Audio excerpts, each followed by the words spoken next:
Hoje falaremos sobre ciência de dados, que o Igor Hernando de Castro Mendes e Leonardo Queiroz vamos apresentar. Essa é a nossa agenda do que iremos falar sobre ciência de dados, sua origem, principais métodos, sua importância para os negócios, suas aplicações e ETL, transformar, extrair, transformar e carregar. Bom, a ciência de dados visa o estudo dos dados, sejam eles econômicos, financeiros, sociais, estruturados e não estruturados, para visar a extração visar a extração de conhecimento, a detecção de padrões para a obtenção de instruções para possíveis tomadas de decisões, estudando os padrões dos dados recebidos para obter previsões do que possíveis coisas podem acontecer no futuro. Bom, desde 1970, a cada 2 anos a nossa capacidade de processamento praticamente dobrou. Com esse grande aumento na quantidade de dados e na capacidade de processamento, surgiu um novo conceito, a Big Data.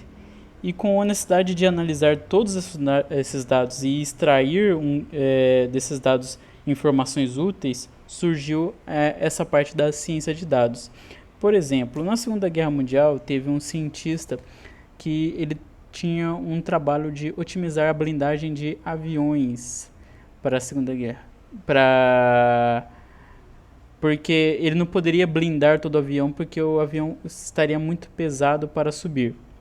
Então ele analisava e extraía dados de informações, como por exemplo onde esses aviões eram atingidos, esses aviões que voltavam eram atingidos e armazenava esses dados.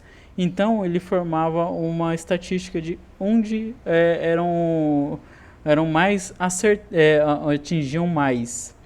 Porém, ele também percebeu que os aviões que voltavam nos pontos onde eles eram atingidos, eles não caíam. Então, os pontos que eram menos atingidos nesses aviões que voltavam eram os pontos mais importantes a serem blindados. Bom, agora vamos falar de alguns métodos usados. Por exemplo, o machine learning ou aprendizado de máquina é um tipo de inteligência artificial e esse método automatiza o desenvolvimento de modelos analíticos. Ao utilizar, é possível fazer uma análise estatística e preventiva para encontrar padrões ocultos com base em cálculos anteriores sem necessidade de programação.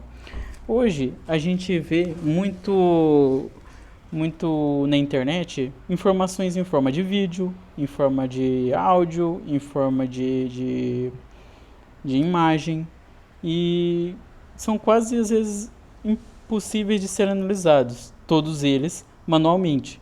Então você ensina essa inteligência artificial a reconhecer cada um desses dados e analisá-los para, como por exemplo, ele reconhecer que você quer assistir algo relacionado a esse tema, ou você quer aprender algo relacionado a esse tema. Bom, o data mining, ou a mineração de dados, ele é um processo que consiste em descobrir informações relevantes e em grandes quantidades de informações armazenar em qualquer lugar.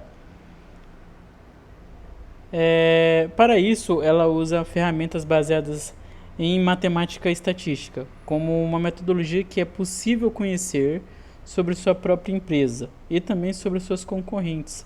Como, por exemplo, dentro da sua empresa, você saber qual é o desempenho daquele setor, como está indo o desenvolvimento de um outro produto, o que está vendendo melhor na empresa concorrente, e entre outros. Bom, o Data Store Online, ou História usando dados, esse método essencialmente deixa os dados e os números analisados mais claros para os gestores. Bom, nessa situação, ele serve para transformar as informações em histórias com começo, meio e fim, mostrando os resultados obtidos após o estudo realizado, como, por exemplo, a ideia de um produto, o estudo de mercado e o desenvolvimento do produto. Bom, Data Preparation, ou preparação de dados. Esse processo ele envolve coletar, limpeza e normalização, combinação, estruturação e organização de dados para análise. Esse método ele permite filtrar as informações antes de terem a análise final, separando da qualidade do que tem relevância e aquele que não possui relevância. Para colocar em prática tais métodos e se aprofundar nos dados, os profissionais da área podem usar ferramentas como Hadoop, Ping, o Hive, o Spark e o MediReduce. Além disso, devem saber as linguagens de programação como Python, R, SQL e Scala. Bom, suas importâncias para o negócio. Vamos imaginar o seguinte, você está em uma estrada desconhecida e para você chegar no seu destino, você decide usar o GPS ou usar um caminho aleatório.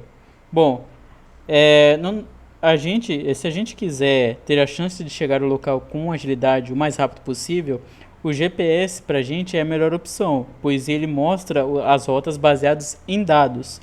Bom, com a organização é o mesmo princípio. A sua decisão fica mais fácil se você tiver uma análise de informações. Por isso, essa ciência é tão importante, porque ela está em direcionamento para os gestores. Bom, investir na ciência de dados é diminuir os riscos financeiros. Bom, ele ajuda a diminuir possíveis desperdícios no futuro e a melhorar o sistema interno, como a organização dos trabalhos e todos os setores em todos os setores que você empreende. E além de antecipar tendências, como por exemplo uma loja de vestuário. É possível, por fim, aumentar as taxas de venda e os retornos do seu negócio, identificando o comportamento do consumidor. Com isso, desenvolvimento de melhores formas e técnicas de negócio para obter mais lucro. Bom, aqui iremos ver algumas aplicações na nossa rede. Busca pela internet. Os principais mecanismos de pesquisa da internet fazem uso dessas ciências de dados, em conjunto com o aprendizado de máquina, para encontrar os resultados mais refinados em frações de segundos, o machine learning, por exemplo, para ter mais rapidez nos motores de buscas atuais. Só é possível graças a essas ciências de dados. Bom, quando fazemos uma busca pela internet, a gente simplesmente pesquisa algo e simplesmente a busca no Google completa pra gente. Essa mecânica funcionando na hora da gente pesquisar. Bom, propaganda digital. Um dos métodos mais utilizados que existe. Por exemplo, a gente hoje entra em muitos sites de loja, de produto, e acaba clicando em algum, por exemplo, um tênis. E daí, você compra ou você só estava ali para olhar. E simplesmente, com esse armazenamento de baixo do seu interesse, em outros sites que você pode acessar e você acaba tendo propagandas relacionadas a esse produto. Esses anúncios são moldados de acordo ao histórico do usuário. E é por isso que duas pessoas podem ver diferentes anúncios em uma mesma página. Bom, o sistema de recomendação. Quando a gente alia os dados do perfil do usuário com os dados do seu histórico de busca, é possível ter uma melhor instrução sobre o tipo de sugestões mais adequadas para cada pessoa. E isso ocorre muito, por exemplo, no Facebook, no LinkedIn, bem como também sugestões de filmes, séries e até mesmo sugestões de produtos em sites como o da Amazon, como eu expliquei anteriormente.